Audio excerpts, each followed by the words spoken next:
Hi everyone, it's Reba. Welcome back to my channel. Today I'm doing Reba Wrapped Part 2. Normally on this channel I talk about books and reading and libraries, but with this video I'm going to be discussing the other types of media that I really enjoyed last year. I'm going to be discussing the top music artists, podcasts, movies, and TV shows from 2025. If you want to know what my top favorite books were from last year, I have a separate video for that I posted earlier this year. I am recording this video later than I had hoped, but as of early March 2026, looking back on 2025, these are my favorites. Okay, we're gonna start with music. I always start with music, and I always refer to my Spotify Wrapped. So let's go. My top 5 artists from 2025. My number one artist was Sia Gray. She was a brand new discovery for me last year and just totally became a new favorite, all-time favorite. She also put out a new album, I believe last year, that was adding to her hype, but it's a self-titled album called Sia, and she had some previous EPs before that. But I went down a big rabbit hole to learn more about her, and I just fell more and more in love with her, knowing her history and everything, and her personality. She's a career musician. She's also just such a capital A artist. She's really experimental and plays around with music genre, which is really refreshing and fun and interesting. I just think she's the ultimate cool girl and plays by her own rules and has a just really powerful aura, and I love her. And then she came to New York in the spring, and Jaden and I went to go see her in Manhattan, and it was so much fun.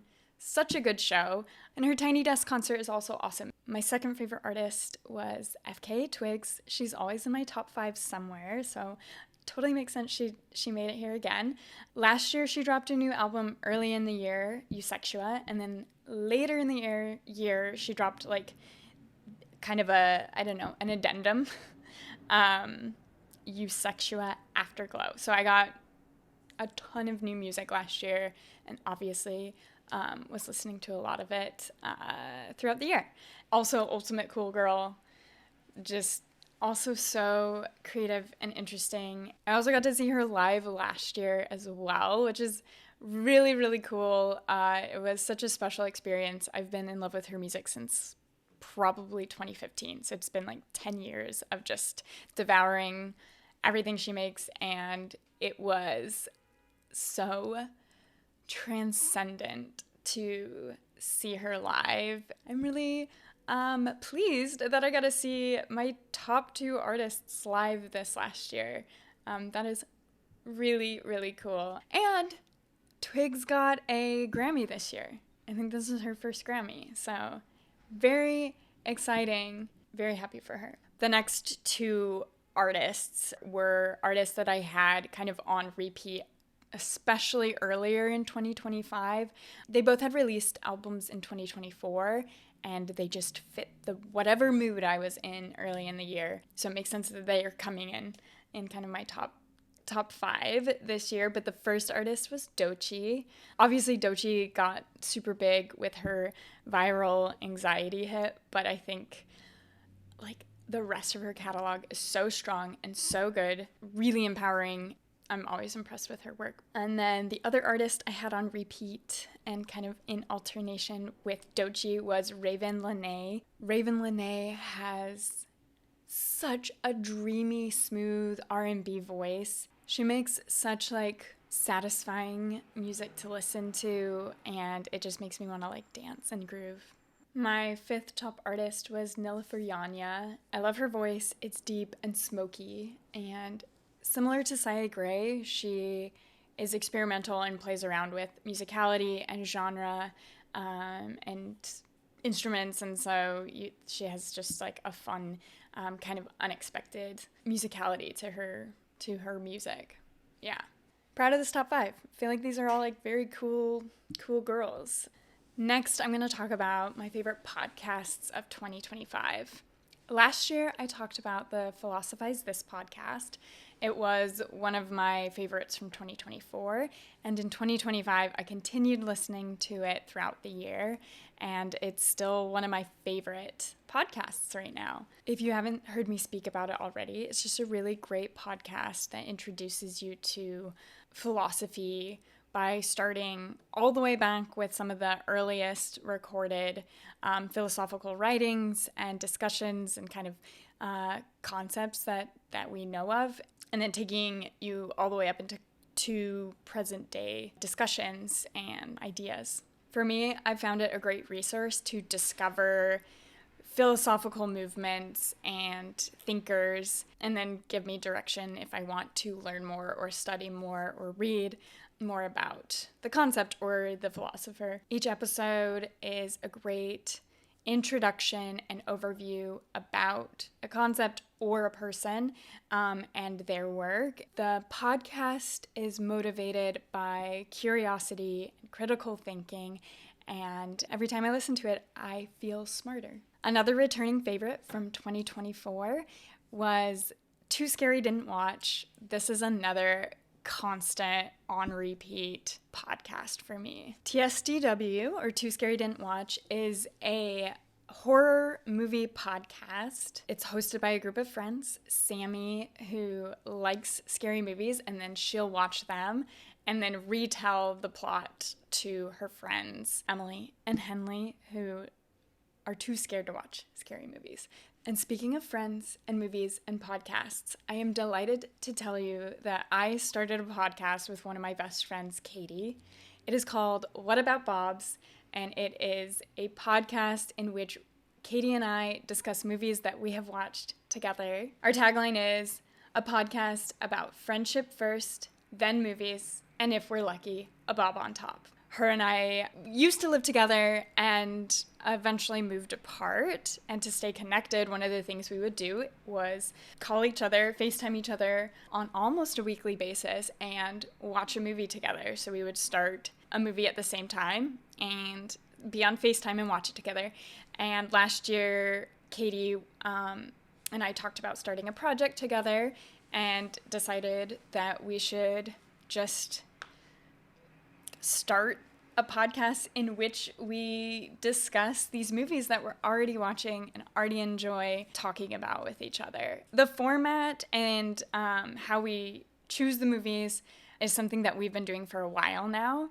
We start somewhere with a mood and a choice, a movie choice, and then what's become the norm is then the other person chooses the next movie that kind of plays off of a theme that's been kind of extracted from the first movie, and then watch a second movie, and then the next person will pick a third movie that also plays into whatever theme that we kind of extrapolated from the first movie. 3 movies all fitting some theme that kind of reveals itself as we watch the first movie. Yeah, and it has been so fun to continue watching movies and then talking to a friend about it, and then to really pull it all together. We have decided to highlight whenever we see a really great bob haircut in a movie. It's something that we would always discuss or always point out when we've watched a movie, how iconic it is to the character. So it's something that felt like a fun thing to look for when we watch movies, and then to do a little highlight of them. So if you're wanting to listen to a podcast about 2 friends chatting about a movie that they've watched and hopefully discovering a Bob in the movie, What About Bobs is for you. It's right now, we just host it on YouTube, so I'll leave a link in the description below if you want to go find us there. We also have an Instagram and a Letterboxd account as well. So, yeah, I think we're pretty cute. I've been really enjoying all the movies we've been choosing, and I'm always so impressed with how many parallels we can find when we're kind of selecting movies that are from different eras and genres and different directors. It's really fun. Anyway, Wanted to plug that. Please support our podcast. We've had a lot of fun. But that brings me to the next category of favorites that I want to talk about, which is movies. The first two movies I'm going to mention are featured on the What About Bob's podcast. The first movie is Clute. It's a 70s noir thriller following a detective who's trying to catch a killer. While that is going on, there is a surprising kind of romantic arc between the detective, played by Donald Sutherland, and Jane Fonda. It's a very sophisticated and stylish movie. It felt very progressive for the time, which is always really refreshing to see. Our second episode is the one in which we featured this movie and talked about it. It's great. Great film. My second favorite movie from last year was Suspiria, the original from 1977. Our Suspiria podcast is probably my favorite one that we recorded last year. I had so much fun talking about this movie. It's a really surreal and kind of dreamy, somewhat confusing, campy movie about a young woman who is joining a ballet company, and the company is connected to several mysterious deaths, and there is just something weird going on with the staff. It has one of the most vibrant and beautiful sets I have ever seen in a movie. Both Katie and I talked about how we would have loved to live in this world. It's very 70s. There's some like funniness about it. The practical effects are like so icky and gross. Part of why I loved it so much was it was so much fun to talk about. I don't know. Apparently I really like 70s movies, I guess. I also wanted to talk about it too because I loved last year, one of my favorite movies of 2024 was Guadagnino's Suspiria. So that movie I'd actually seen first. And Guadagnino's Suspiria is a very different movie than this original Suspiria, and turns out I love them both, but for very different reasons. I think both of them offer very different things, and I don't think D'Argento, who's the original director, likes Guadagnino's Suspiria, if I'm correct. So, but me, as a viewer, as a consumer of movies, I love them both. I just really think they're so fun, and I'm glad I've seen both of them now. Third favorite movie was Melancholia. Lars von Trier's Melancholia. This is a movie that I watched by myself, and I watched it in my own kind of bout of melancholia, which maybe was a strange choice, but for some reason it's a movie that I've wanted to see for a long time, and I was drawn to it, especially in that time. I don't know. It just really resonated with me. And ever since I've seen it, I have thought about it over and over and over again. Aesthetically gorgeous, and it's a sci-fi film, but it's packaged in a way that I really appreciate. And that way is by using a sci-fi element to ask existential and really human questions, rather than a plot that is set in a like sci-fi setting, if that makes sense. But in Melancholia, Earth is faced with an unimaginable circumstance. There is a planet hurtling towards it, and then the story follows these two sisters and how they each very differently deal with this terrible thing that's about to happen. It's beautiful and it's bleak, and I can't stop thinking about it, so what are you gonna do? I loved it. When I chose the last two movies, I thought about what films I had seen in theater, which turns out not very many. I didn't see a lot of new films in the theaters last year. My podcast is not focused on like brand new releases. It's more vibes-based, mood-based, and we end up watching a lot of older movies or movies that feel like something we've wanted to see and haven't yet. That being said, these last two movies are ones that I did see in theater and I really, really enjoyed, so I want to talk about them here. First one being Weapons. Weapons was a really fun horror movie. I had been excited to see it because the director that did Barbarian did Weapons, and I just thought Barbarian was such a fun, perfect horror movie, and so I was really excited to see Weapons. The movie is basically a fairy tale turned like way, way up on the horror scale. It basically is a story about what happens to a bunch of little kids when there is a literal witch living in the neighborhood. The structure of the movie was really fun because it follows different POVs. So as we learn about the experience of each character, we get a little bit more of the truth of the story revealed, and I thought it was really successfully done. By the end, everything comes together really satisfying, but not all perfectly tied up in a bow, which I really like when endings are that way. Yeah, I thought the ending was great because it really balanced the fact that there is loss and the community is completely changed forever, but there is a redemption for the characters you're really rooting for. So yeah, I thought that was great. Great film. And then the other movie that I saw in theaters that I really loved was the Chainsaw Man movie. I think I've talked about Chainsaw Man before because I was watching the anime series a few years ago and really enjoyed it. And I've also read some of the manga. But yeah, the Chainsaw Man movie is a feature film that follows the story where the series left off. It's about Denji, who is a devil hunter that has also made a deal with a devil, which means his body can transform into a bunch of chainsaws when he needs to defeat an enemy.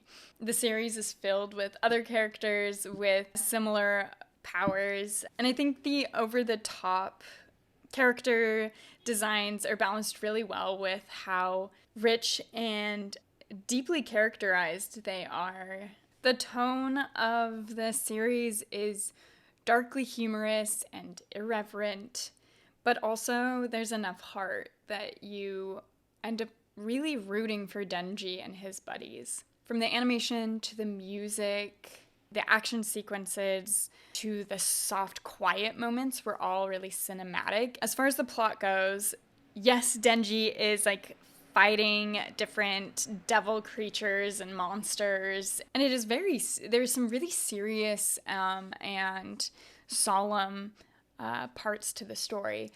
And then as the story goes along, it is revealed that perhaps Denji shouldn't place so much trust in the girls he has crushes on. Okay, this brings me to my final category of favorites, TV shows. The first TV show that I loved last year was Pen 15. I think it's one of the best written TV shows I've seen in a very long time.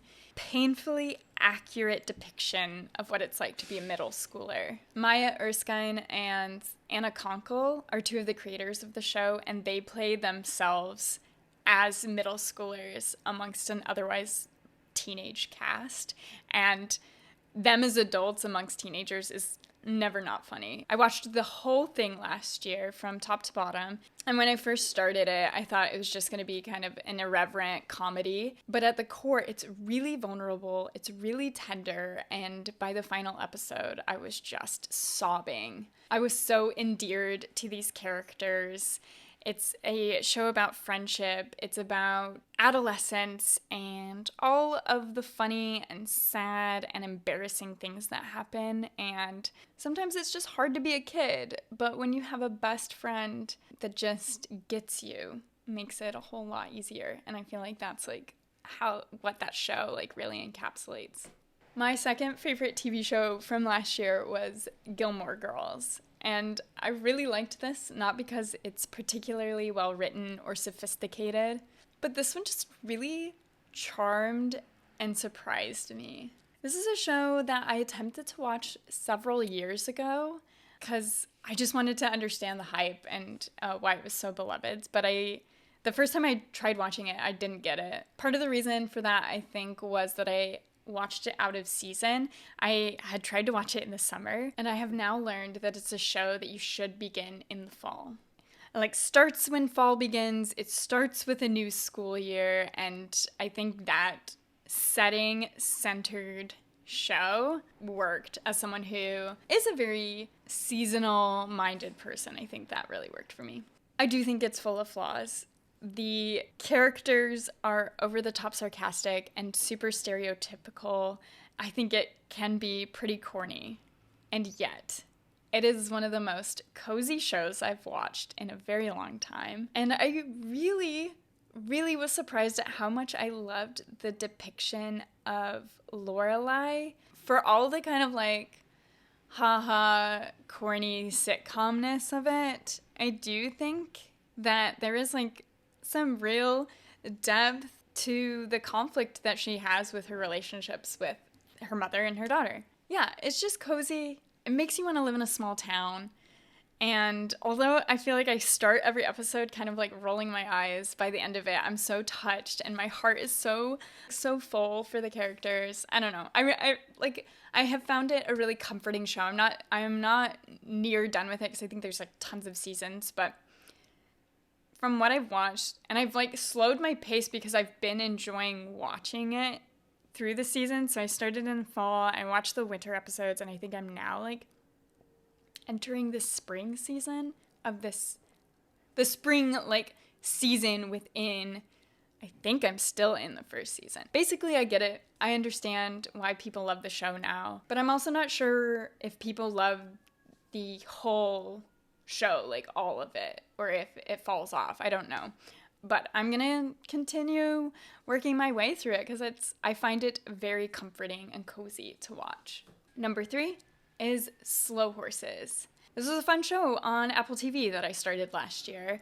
I love espionage media, and I think this is a great espionage TV show. I was able to watch the first 2 seasons, but I think there's maybe up to 4 now.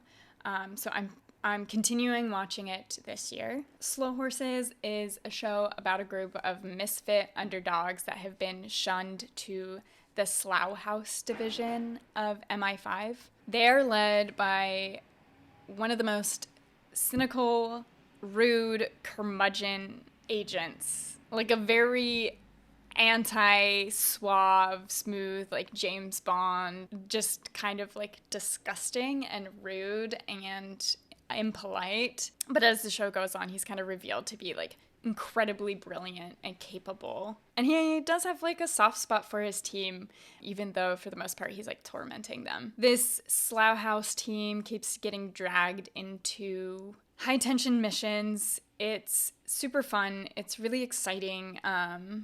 But also there's like some sad stuff that happens. I really like stuff like this. I really enjoy spy shows, something about them. I will say like the dialogue is like super dry.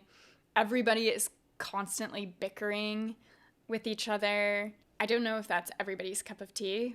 I find all the characters really endearing because it's kind of this like underdog story, and I love an underdog story. So the 4th show on my list of favorites is Dan Da Dan. This is a show that I spoke about last year too because I really enjoyed the first season. Like Chainsaw Man, there's a ton of action-packed sequences and crazy monsters to defeat. But more importantly, it's about the blossoming interpersonal relationships between these 2 teenage characters and some new friends that they pick up along the way. Momo and Okarun are 2 teenagers with unique powers, and they use them to fight both supernatural and extraterrestrial creatures and monsters. They team up originally as friends, but the second season, you really start to see that they might have more than just friendly feelings for each other. And it's really so sweet. It's so sweet. Momo is one of my favorite girl characters in anime.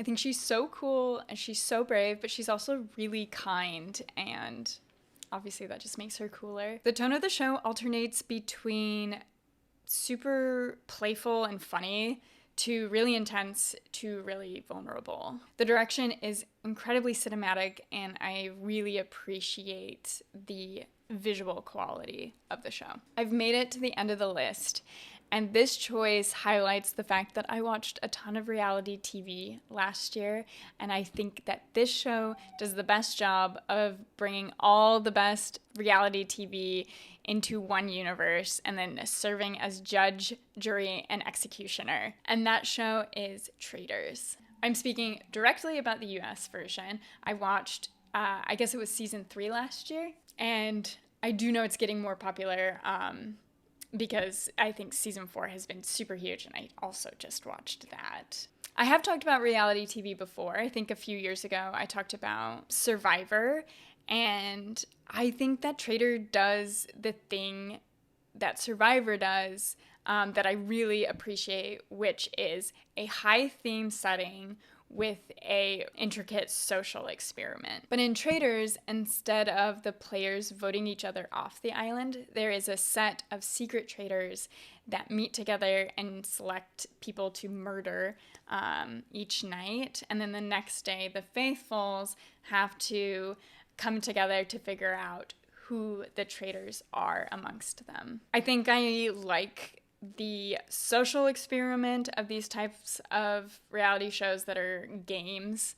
It's an unnatural setting that kind of tests how people like work with each other and work against each other. There's something so fascinating and something that makes such great TV about it. Okay, that wraps up all of my other favorites from 2025. Thanks so much for watching. Sorry for the wait.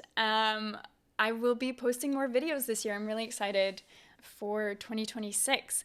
So stay tuned for more videos from me, and let me know if you shared any of these favorites, if you have other recommendations for me based on what I've been enjoying.